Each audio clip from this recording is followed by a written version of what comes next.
comenzaremos. Ya nos toma el tema 4, que es generadores de vapor, ¿ya? O calderos. Bueno, para los que ya hayan estado igual en la presentación de laboratorio, ¿no? Donde estaba el video de la grabación de la visita al colegio médico, bueno, pues van a saber un poquito más acerca de lo que son realmente los calderos, ¿no? Los calderos son este tipo de equipos que permiten la generación de agua caliente o de vapor, ¿ya?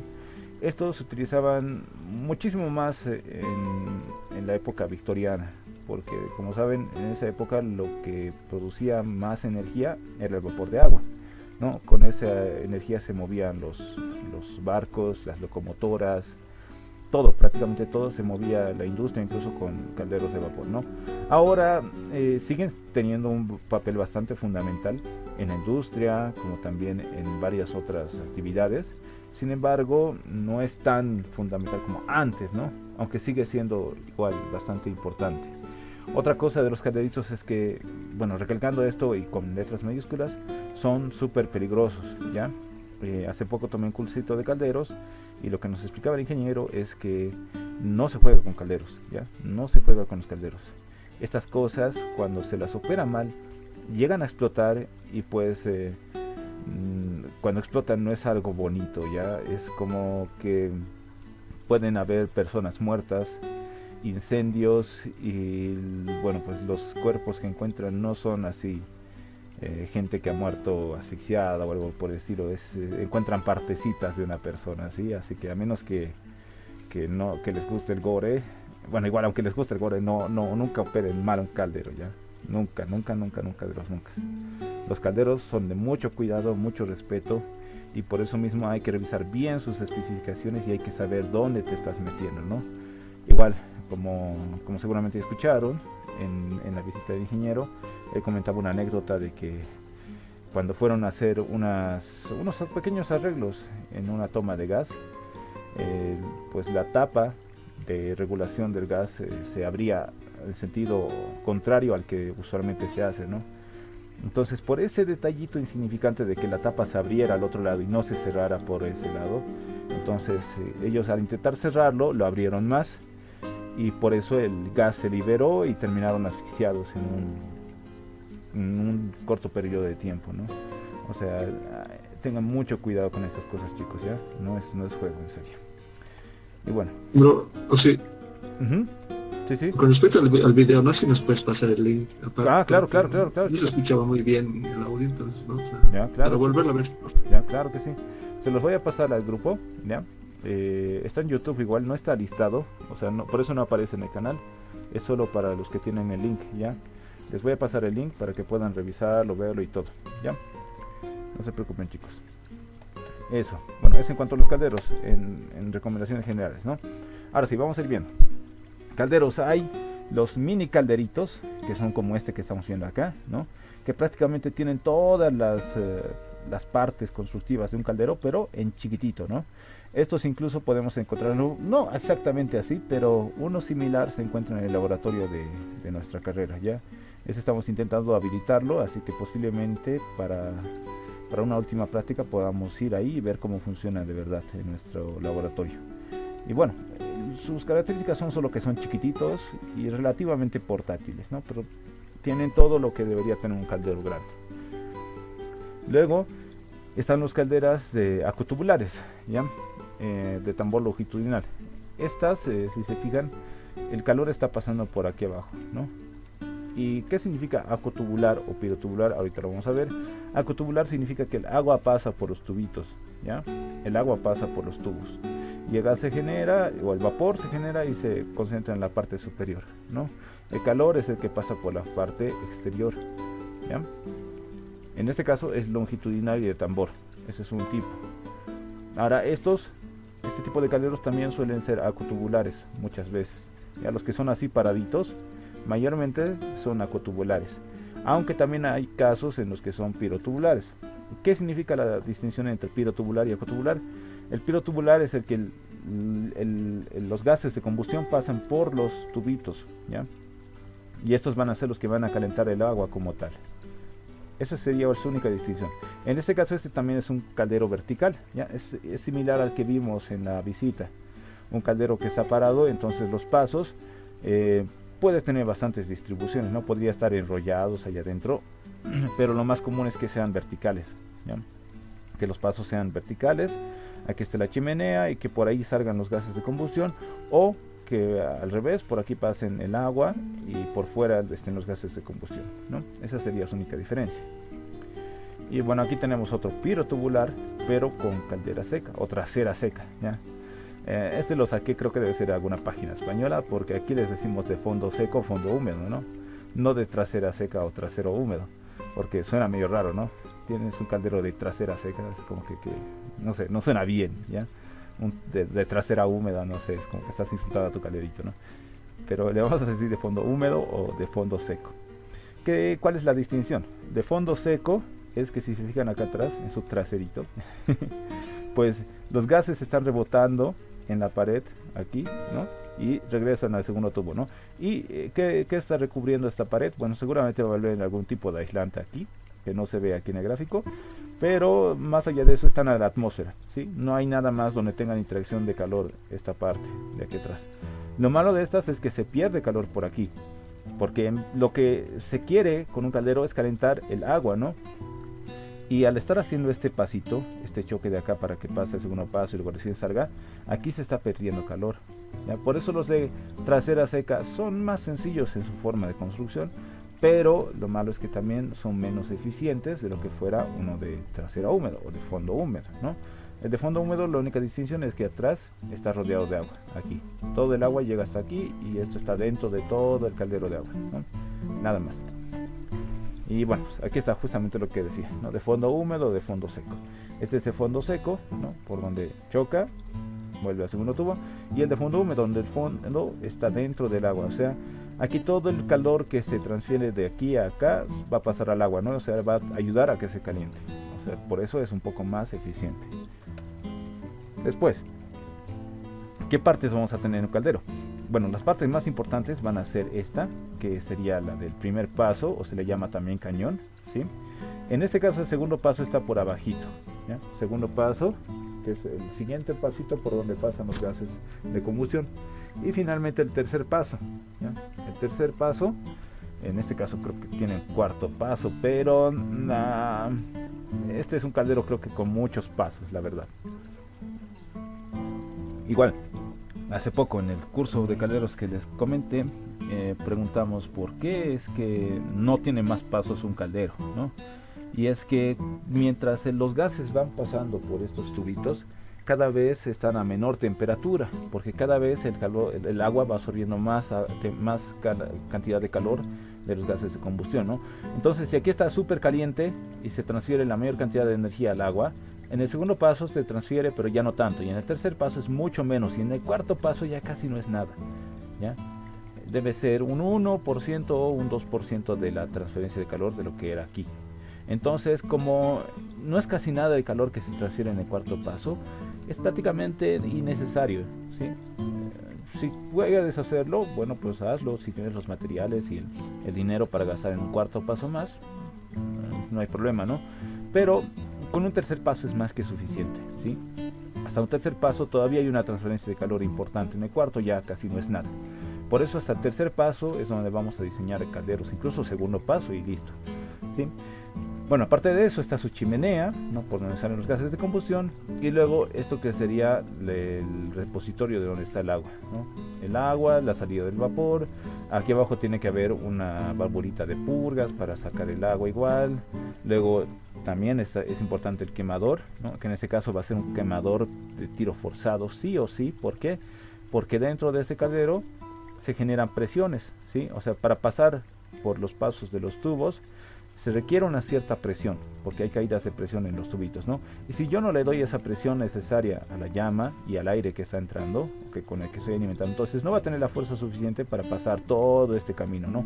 Entonces puede ser que se quede aquí adentro, o que haya reinserción de llama. O sea, es mejor que tenga la suficiente presión para poder recorrer todo el camino de manera correcta, ¿no? Ahora, si se fijan acá, aquí está la sección transversal de este calderito, ¿no? Aquí está el primer paso, o sería el horno, el cañón, ¿no? Luego el segundo paso, que en nuestro caso son los rojitos, el tercer paso, que están los amarillitos, y el cuarto paso, que hemos dicho que es innecesario, ¿no? Pero bueno, aquí están en este calderito, así que, ¿qué vamos a hacer, no? Y bueno, en la parte trasera, que es donde rebotan los gases, ¿no? Como ven, no es muy complicado un caldero, pero es bastante peligrosito su uso, y es bastante interesante su construcción y diseño igual. Eso lo vamos a ir viendo. Ya. A ver, sistemas y subsistemas del caldero. Pirotubular. En nuestro caso vamos a analizar uno pirotubular. ¿Ya? Primero, el sistema de alimentación de combustible. Para el sistema de alimentación de combustible vamos a disponer de electroválvulas mayormente, ¿sí? O puede ser un caldero que sea manual, o puede ser un caldero que sea automatizado, pero vamos a elegir mejor que sea lo más automatizado posible, ¿no? En cuyo caso vamos a optar por una válvula manual, ¿no? Si es que es un caso de caldero manual, o una electroválvula, ya que con una señal entonces se active el paso del gas y entonces ya se puede encender la llama, ¿no? Otras cosas más en el sistema de alimentación de combustible es que aquí tiene que haber un sensor, ya, seguramente han visto igual en el video, un sensor de llama. Tiene que haber una llama piloto. Esa llama piloto es la que va a hacer que el sensor de luz, el sensor de llama, se active, y al estar activado va a prender ¿cómo sería? Va a prender el paso del gas, ¿no? El paso del gas se va a encender, y entonces al combinarse con la llama se va a encender, va a catalizar, y a su vez también se va a encender el ventilador, ¿no? Y va a ver la llama del quemador, ¿ya? Luego de eso, por ejemplo, cuando se apaga el quemador, ¿no? Y esto esté funcionando porque ha llegado a una determinada presión o algo por el estilo, entonces para volver a encenderlo, lo que se hace es prender solamente el ventilador. ¿Por qué? Para que todos los gases que se han quedado aquí de residuo pasen y salgan a la atmósfera, ya, para que no haya una recombustión aquí adentro de esos gases. Entonces, para que haya airecito limpio aquí, que salga todos los gases posibles, y luego recién después de unos 30-40 segundos se encienda nuevamente la llama, otra vez con la llama piloto y con la inyección o la apertura de la válvula de gas, ¿no? Esa sería para el subsistema de alimentación de combustible. Luego, para el subsistema de la alimentación del agua, bueno, pues igual como vimos, o los que vieron igual la presentación, la visita, el agua que ingresa al caldero tiene que ser lo más tratada posible. ¿Tratada en qué sentido? Tiene que ser suavizada, ¿ya? Porque nosotros sabemos, y seguramente se acuerdan de los laboratorios que llevábamos en química, ¿no? El laboratorio de química 100, donde hacíamos, al menos yo recuerdo, no sé si seguirán haciéndolo, en mis épocas había un laboratorio que era la medición de la dureza del agua, ¿no? Y dependiendo de la zona donde vivías, la dureza del agua era distinta. O sea, ¿qué es la dureza del agua? Es la cantidad de minerales que tiene en esa agua, ¿no? Ya puede ser, no sé, magnesio, calcio, etcétera. Ahora, esa cantidad de minerales, los más peligrosos serían el magnesio y el calcio, ya que al calentarse se vuelven no más disolubles como el sal, digamos, ¿no? Mientras más caliente está el agua, el sal se disuelve más fácil. Pero en estos casos, con el magnesio y el calcio, mientras más caliente está el agua, más duros se vuelven estos sales y se apegan todavía a las paredes donde están en contacto, ¿no? En nuestro caso van a ser las paredes de los tubitos, las paredes de atrás, la entrada, etcétera, ¿no? Y eso a la larga va a afectar de manera negativa al caldero, porque si se obstruyen o si se crea una capa más encima de los tubitos o algo por el estilo, la transferencia de calor y por ende su eficiencia va a disminuir. Y en el caso de los acotubulares eso es mucho más preocupante todavía, porque esto se va a acumular dentro de las tuberías, ¿no? Es como cuando se acumula la grasa dentro de tus arterias, ¿no? Y te puede dar un paro cardíaco. Entonces lo mismo puede pasar en este caso, le va a dar un paro al caldero. ¿Pero en qué sentido? De que no va a pasar suficiente agua, el caldero va a seguir calentando el agua que hay, la poca agua que pasa, y va a haber un sobrecalentamiento, y pues puede haber algo peligroso, ¿no? Entonces hay que hacer por eso mantenimientos, y para evitar hacer tantos mantenimientos siempre se realiza esto que sería la limpieza de los aguas, ¿no? Como lo vimos con filtros de agua, con suavizadores de agua, con recuperadores del agua ya tratada y todo eso, ¿no? Esto también se ve con el sistema de nivel de agua, por eso aquí tiene un flotadorcito que es el que mide el nivel del agua, cosa de que cuando llega a un nivel alto, entonces se apaga el sistema de alimentación de la bomba y se empieza a bajar hasta que llega a un nivel bajo y entonces se vuelve a encender y se vuelve a bajar, se vuelve a encender, se vuelve a bajar. Así es como funciona, ¿sí? Esto en un caso de los que vimos incluso en el videito, ¿ya? Ok. ¿Sí? Ok, en el otro gráfico que me estaba indicando del flotador y esas cosas. Ok, en el filtro del agua, o bueno, el filtro de agua, el ablandador de agua, Sí. Ese ingeniero nos comentó que tenía cascajos, resina, no me acuerdo qué otros materiales más.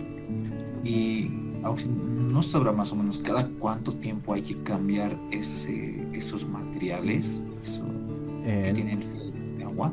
La verdad es que ahorita no tengo el dato, pero si no me equivoco debe estar en la norma. Debe estar en la norma de los calderos, que es la NB 15000 algo, o si no debe estar en la norma de tratamientos de agua. Sí, eso la verdad es que ahorita no me acuerdo el dato, pero debe estar ahí, o si no en la otra, ¿ya? Justamente igual después de ese curso de calderos había otro curso que era de tratamientos de agua, a ese ya no pude asistir, pero yo creo que ahí justamente se explicaba esto, ¿no? Porque una cosa es el caldero, otra cosa es el tratamiento de agua, ¿sí? Si no, posiblemente igual también esté en el libro del ingeniero, hay la parte de tratamientos de agua, ¿ya? Si no está en algún manual, es que está en la norma, y si no está en la norma boliviana, está en las normas ISO, eso ya habría que buscar. Se pueden, por ejemplo, entrar a la página de IFNORCA y ahí pueden buscar. Les va a incluso permitir hacer una previsualización de unos segundos para ver dónde están esos datos y así sepan dónde está la información que requieren, ¿no? Y ya si necesitan la norma de verdad pueden comprarla, pero está, bueno, varía entre 60 bolivianos, 70, 40 hasta 120. Las ISO sí son caritas. Las IFNORCA están un poquito más baratas, pero aún así cuestan, ¿sí? Ahí yo pienso que debe estar regulada. Si no, en el código ASME debe estar. Ese igual, creo que ese sí lo tengo. El ASME se los puedo pasar. Ya creo que está incluso en el Drive. Pero a ver, se los voy a revisar. Está bien, no, sí, gracias. ¿Ya? Sí, porque el Inge ese día también dijo que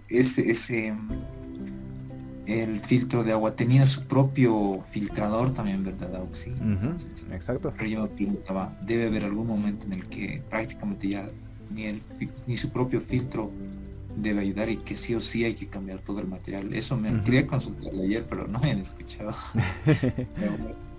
Claro, bro. Sí, Ya, no te preocupes, más bien igual te lo voy a buscar para que tengas el dato, ¿ya?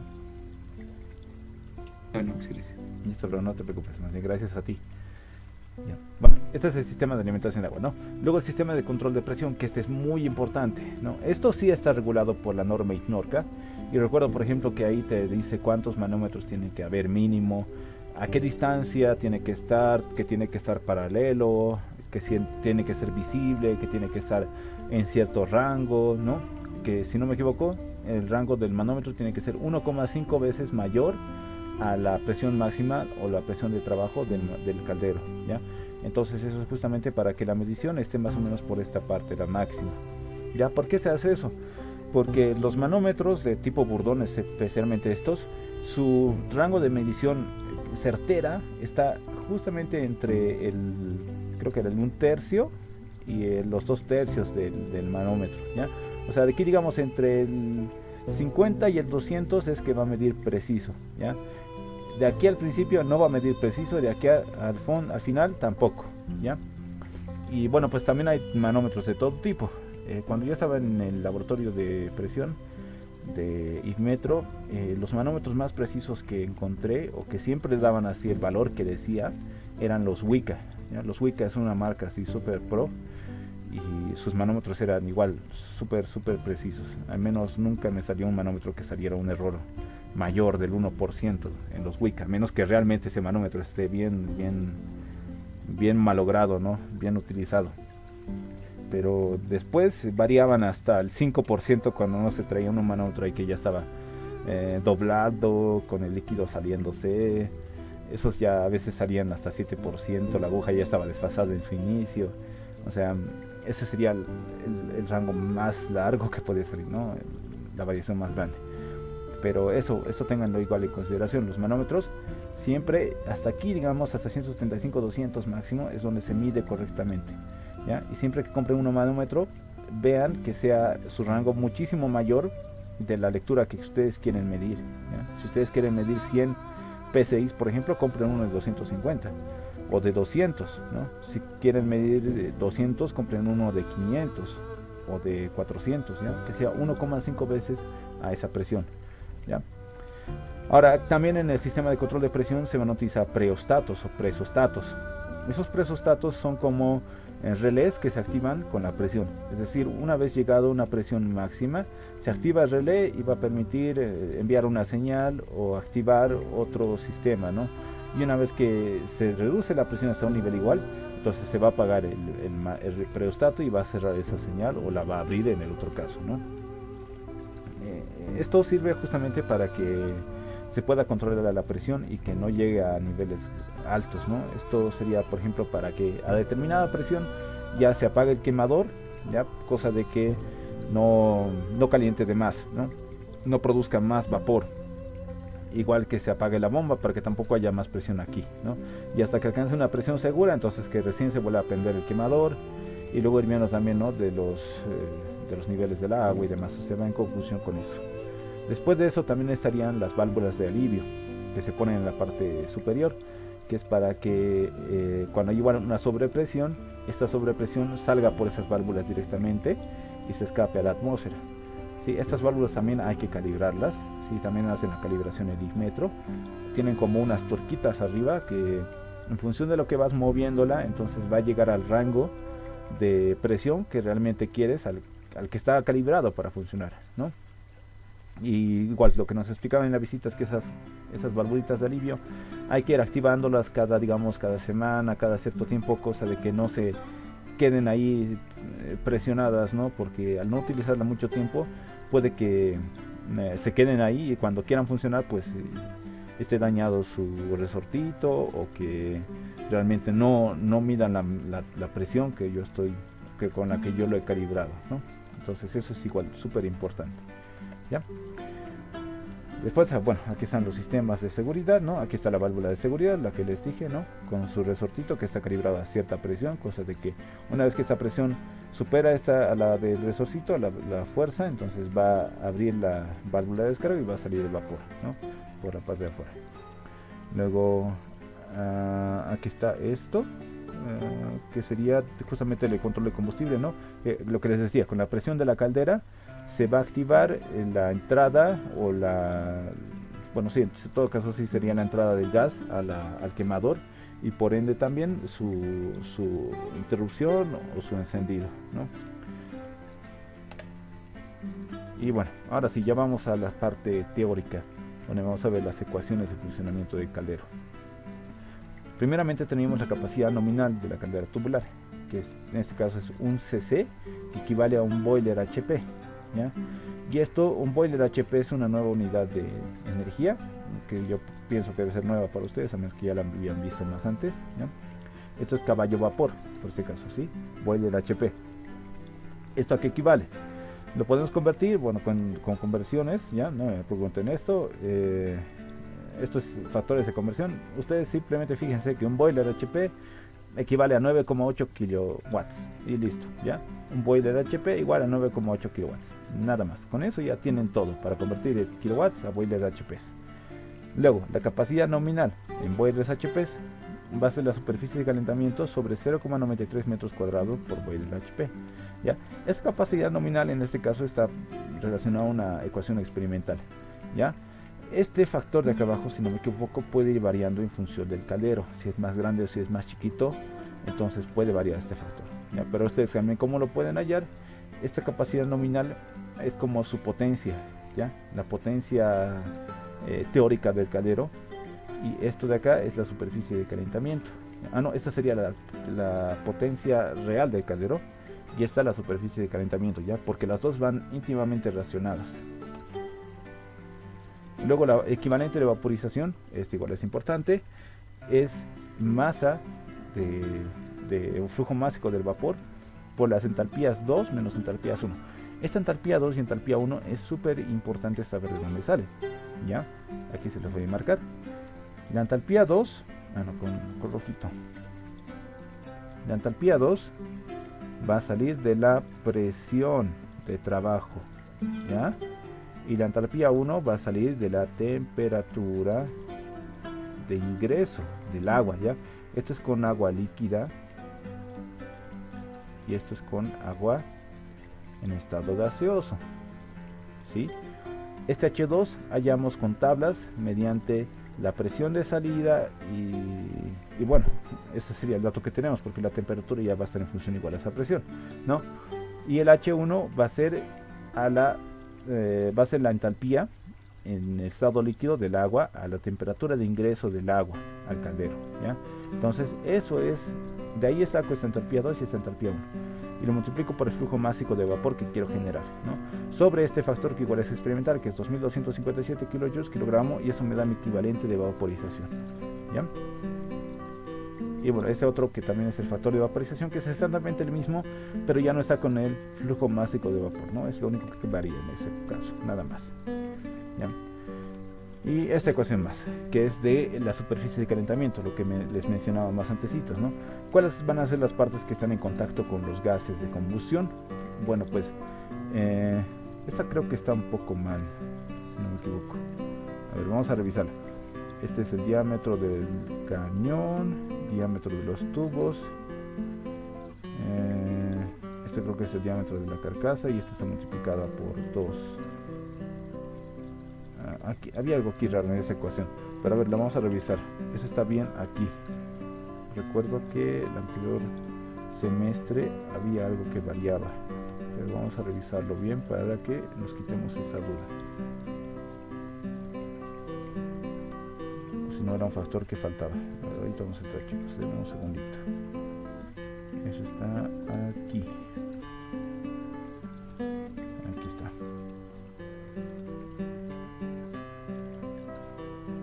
Incluso hay un ejercicio de cómo calcular la superficie de calentamiento en función del diseño que estamos generando, ¿ya? Pues ahorita lo vamos a ver.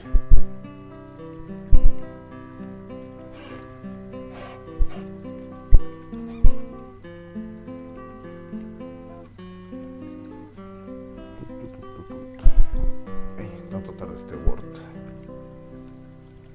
Ya, a ver, ahora sí. Vámonos a calderitos, que está abajo.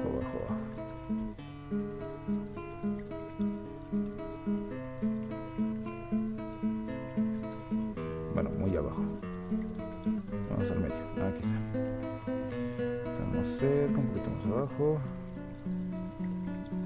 Un poquitito más abajo. Ahí estamos cerca. Animadores. Calderitos, ya estamos.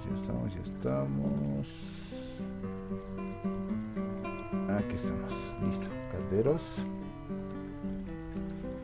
Y esta es la ecuación de superficie de calentamiento, esta de acá, ¿ya?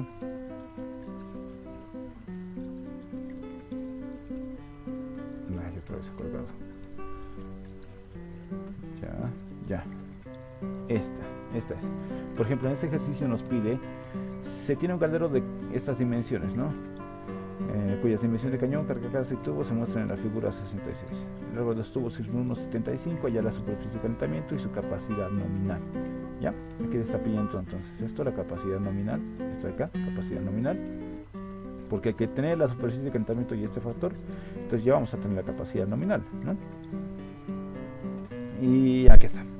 Ya, se tienen que tomar en cuenta estas superficies, ¿no? Que es la superficie interior del cañón, que es pi por el diámetro. Ya ve, aquí faltaban estas dos.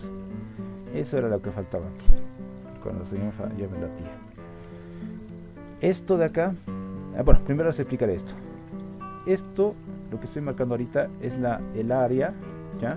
El área, o en todo caso el área de la superficie del cañón, ¿ya? La interna, esto de acá, ¿sí? Esto es la superficie de cañón. Esta superficie de cañón es pi por el diámetro, ¿no? Para hallar la longitud de la circunferencia por el largo del cañón, ¿no? Con eso tengo esa superficie de calentamiento del cañón. Ahora para los tubos, en este caso sería el número de tubos, ¿no? Por la misma ecuación, pi por el diámetro de los tubos por el largo de los tubos, ¿no? Eso, ¿ya? Y finalmente, esto es para las planchas anterior y posterior.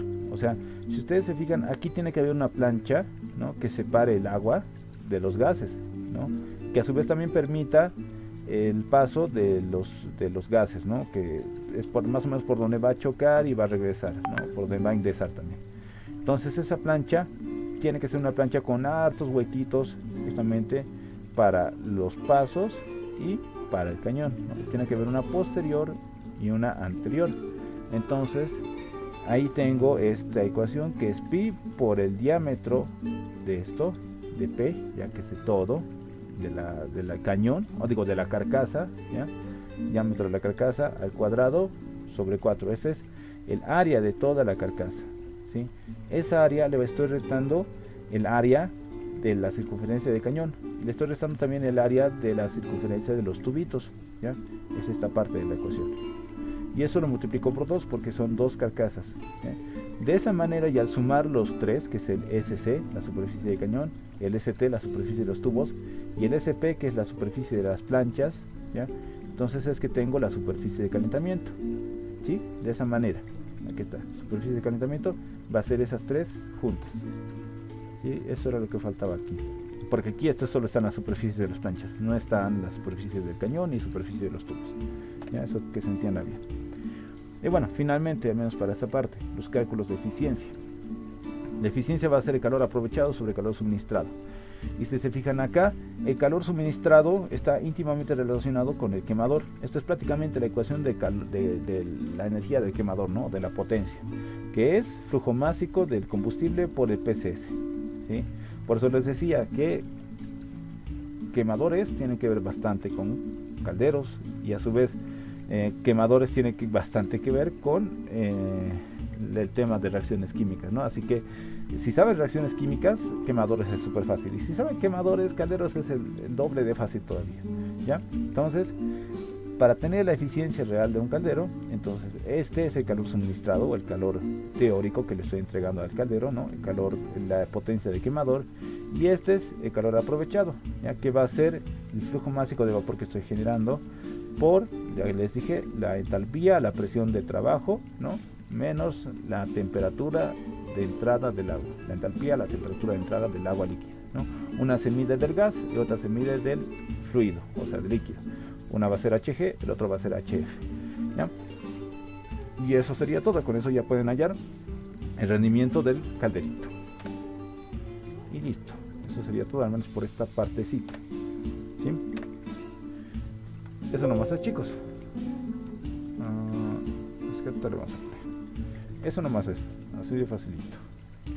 Ya, ahora no sé si vaya a entrar esto en su examen, sí, pero no sé, no creo, la verdad, porque ya han llevado dos ejercicios, a menos que sí. Ay, no sé, la verdad. ¿Alguien sabe qué dijo el ingeniero? ¿O nadie le preguntó hasta dónde va a ser su examen? Si le hemos consultado al Inge y nos ha dicho hasta donde llevemos, nos ha dicho. Ya, o sea, ya han llevado hasta calderos. Sí, calderos, ya hemos hecho diseño de calderos también. Ya, han llevado ya también FireCAD. No, todavía no. Sí. ¿No han llevado FireCAD? No. A ver, les ha mostrado esta aplicación, por ejemplo. ¿Dónde está? Programas, FireCAD. Rayos. ¿Dónde lo tengo instalado yo ahora? Dame un cachito, déjenme buscar, chicos. Archivos, quizás está aquí. FireCAD, aquí está. FireCAD es un archivo, es una programita portable, por si acaso, ¿ya? Está igual en el Drive, y es este programita. Aquí tienen para hacer justamente esto, ¿no? Fire Boiler o Head Recovery Boiler. O sea, caldero de vapor, ¿no? O caldero de recuperación de calor. Este es el que vamos a usar ya, el Fire Boiler. Aquí podemos poner las unidades, sistema internacional, MKS o las unidades inglesas. A mí me gusta más trabajar el sistema internacional. El steam capacity es el flujo másico de vapor, ¿no? En este caso está en kilogramos hora. Por ejemplo, le voy a poner unos 1000, ¿ya? 1000 kilogramos hora. Steam pressure está en gauges. Por ejemplo, que esté gauges significa presión manométrica, ¿sí? Esto es bien importante calcularlo bien, ¿ya? Porque al final la presión total a la que voy a trabajar, ¿sí? En este caso es manométrica, ¿no? Pero la presión interna a la que realmente estoy trabajando es la presión atmosférica más esta presión manométrica. Es decir, si yo estoy trabajando a nivel del mar, le tengo que agregar una atmósfera a esa presión manométrica, y esa va a ser mi presión real de trabajo, ¿no? En nuestro caso le pondremos, a ver, este está en newtons metro cuadrado. Y eso es lo malo, no lo entiendo muy bien, es milímetro cuadrado todavía. Le vamos a poner en MKS, ahí está mejor. Kilogramos centímetro cuadrado, le pondremos unos 3 kilogramos centímetro cuadrado, ¿ya? Nuestra presión manométrica, para que imaginemos que estamos a nivel del mar. Con 1 kilogramo centímetro cuadrado de presión a nivel del mar van a ser 4, ¿no? Luego aquí vamos a usar, aquí pueden poner ustedes también add fuel y le ponen un gas específico, ¿no? Se los va a calcular el PCS y el PCI. Yo por ejemplo le voy a poner GLP, ya, suizano GLP, que está compuesto de 40% de butano y 60% de propano, ¿no? Y después, ¿qué más? Steam boiler. En este caso es caldero de vapor, ¿ya? Yo también puedo hacer hot water generator, o sea, generador de agua caliente, ¿no? Pero yo quiero steam boiler, o sea, generador de vapor. Aquí le pongo si es de espalda seca o espalda mojada, ¿no? Yo quiero de espalda seca, o sea, de fondo seco, ya de trasero seco. Y finalmente, ese steam type es de from at 100, ¿ya? En este caso, estamos asumiendo que el calor se genera, o el vapor se genera desde ya 100 grados, ¿ya? Esto puede cambiar, yo le puedo poner actual o from at 100, yo prefiero dejarlo en from at 100, ¿ya? Esto solo va a afectar a la ¿cómo se diría? A la consideración del calor o del vapor que se está generando, ¿ya? Y bueno, finalmente la temperatura del agua, en este caso le voy a entrar a 20 grados, diremos, ¿ya? Mientras a más temperatura entre el agua de ingreso, muchísimo mejor, ¿sí? Porque va a necesitar menos energía para calentarlos, pero bueno, diremos que está entrando a 20 grados. Ya, le ponemos aquí caldero 2022 y gross value, aquí puedo poner calculado o de database. Le voy a poner database. El gross value, este es el poder calorífico, ¿no? El PCS. Y auto design, listo. Si se fijan acá, ya me ha generado el caldero. Aquí tengo cuántos pasos necesito en el segundo paso, cuántos en el tercer paso, su largo, me está dando todos los valores de consumo de combustible, ¿no? Este está en kilogramos hora. Esto es mi flujo másico de combustible. Tengo también mi temperatura de salida de los gases. Tengo mi eficiencia con el poder calorífico inferior y con el poder calorífico superior. Tengo mi presión manométrica. Tengo incluso las velocidades de los gases, ¿no? En los pasos. O sea, tengo prácticamente todos los valores para hacer mi diseño ya directamente. Aquí ya, y al menos lo que nos suele pedir el ingeniero, es variar de esto. Por ejemplo, 2,9 metros es mucho, ¿no? Así que yo le voy a poner unos 1500, ¿ya? Y aquí igual le voy a poner 1500. Aquí en el tercer paso te pide siempre un metro más, porque van a ver, si le pongo 1500 me va a salir error, ¿no? No hay suficiente espacio para que haya una, ¿cómo se llama esto? Un reversa chamber, o sea, esto es la espalda por donde va a rebotar los gases y van a regresar, ¿no? Por eso es que el tercer paso es un poquito más largo. Le vamos a poner 1700, a ver, vamos a ver si eso es suficiente. No, 2750 tampoco. ¿Cuánto será el mínimo que le podemos poner? Creo que es 500.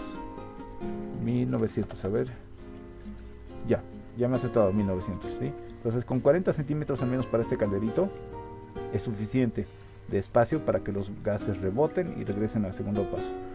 Ya después, aquí también eso, el diámetro de los tubos, esto se puede calcular o podemos hacer la consideración.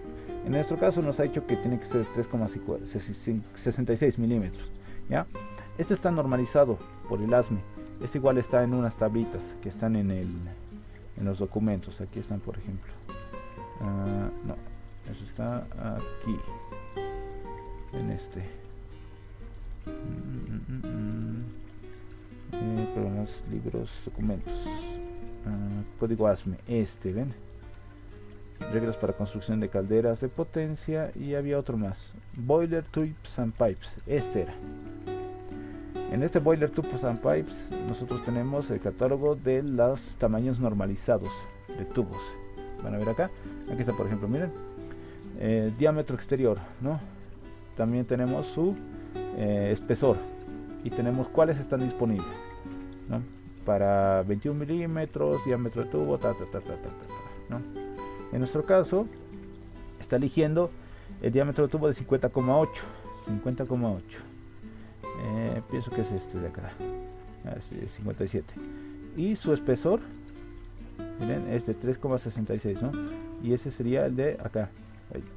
¿Dónde está? 50,8, 366, ¿no? Aquí está disponible.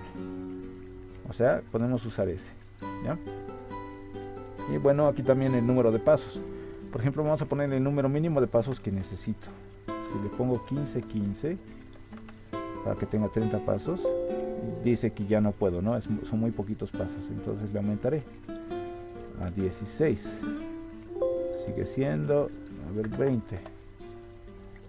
Ya, con 20 ya me ha funcionado, ¿no? Y bueno, con eso ya está. Ya he diseñado mi calderito, puedo decir que está bien. Si me estoy de acuerdo con el diámetro interior del cañón, igual esto lo puedo modificar o lo puedo dejar así como está, ¿no? Y bueno, en función de eso y de rediseñarlo, ya tengo mi caldero diseñado y con ciertos valores que me van a funcionar, ¿no? Y eso sería. Así de facilito es este programita. Pero esto es lo que mayormente utiliza el ingeniero. Y luego nos pide que calculemos todos estos valores o la mayoría de estos, pero de manera manual, ¿sí? Para eso es que utilizamos igual el FireCAD. Y eso es el FireCAD, chicos.